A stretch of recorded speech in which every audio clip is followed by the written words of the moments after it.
To the Keynesian theory of money. So, according to Keynes, so there are three motives of demand for money, right? There are three motives for demand for money. One is the transaction, transaction motive, precautionary motive, precautionary motive, and other is the speculative purpose. Right, transaction, precautionary and speculative. So according to Keynes, the money which is demanded for transaction motive and speculation motive, right, does not depend on rate of interest, but it does not depend on rate of interest, but it depends on income, right? It is positively relation, it has a positive relation with income. As income increases, our transaction motive will increase and precautionary motive will also increase, because when income increase, we will transaction will increase, we will consume more.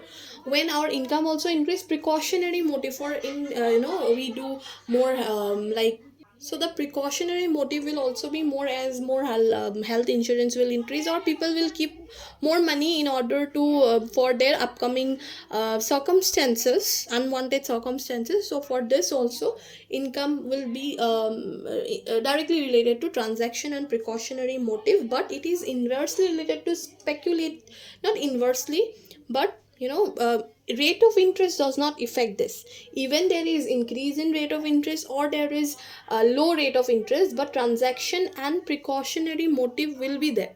Means if rate of interest will increase also, people will have money for transaction purpose, right? Demand money for transaction purpose. And if rate of interest falls, people will demand money. If either rate of interest increases or fall, precautionary motive also, people will demand money. If certain accident happen, or certain kind of festivals, or certain kind of ceremonies, in this case people will demand money irrespective of rate of interest. But in case of speculative purpose, why people do speculation? People speculate that yes, now rate of, when the rate of interest will increase, I will just invest.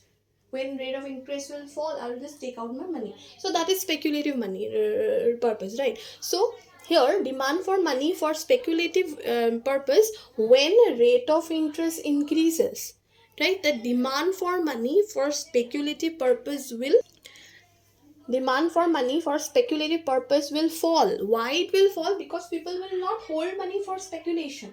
People will directly put it in this financial assets or interest earning asset or bank or somewhere, right? Similarly, when rate of interest falls, so now what to do with low rate of interest? So what they will do, there will be the speculative demand for money will increase, right? So that is what it is. Speculative demand for money is the only transaction which is determined by rate of interest, and this other precautionary motive and transaction motive, the demand for money for these two approaches, is not determined by rate of interest, but by, it is determined by income, right? If income falls, obviously both will fall. If income increases, both will in direct relation, but there is no relation with rate of interest.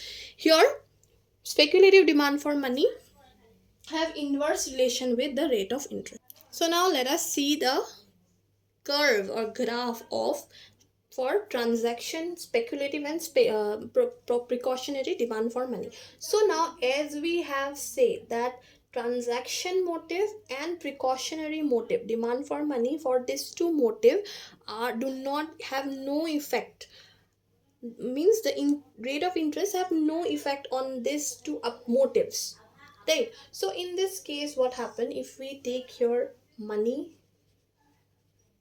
demand for money, or money demand, right? Demand, money demand, and if we take here rate of interest, whatever the rate of interest changes, right, our money demand will be same. If we are demanding this, because we need something for transaction, we cannot reduce our transaction looking at the rate of interest.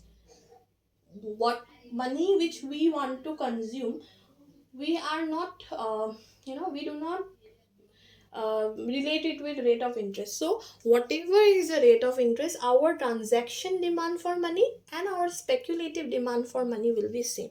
That means it is perfectly inelastic, perfectly interest inelastic, perfectly interest inelastic, perfectly interest inelastic demand for money, right? On the other hand, when we look at now speculative purpose, we know speculative purpose, demand for money for speculative purpose is affected by rate of interest. So here if we take demand for money, and here will be rate of interest. So when rate of interest is more, speculative demand for money is less. When it falls, so it, there is what, there is a inverse relation, so our curve is downward sloping, right? So this is money demand, speculative demand for money. So this is what, inversely related, inversely related, negative slope, right? So this is the for rate of interest. Now talking about income, how income affects this three, we have seen the graph for rate of interest and money demand, right? Now we will see income and money demand, how it will affect. So this transactulative motive and precautionary motive have a positive relation with income. If we take here income, okay, and here demand for money, there is a positive relation. As income increase, demand for money also increases. But here we will only take rate of interest because it will depend on rate of interest only. Demand for money will be there looking at the rate of interest only, right? uh, so one more concept is there which is given by Keynes, that is a liquidity trap, so which we will discuss in our later classes. So till then, this is what about the Keynesian theory of money.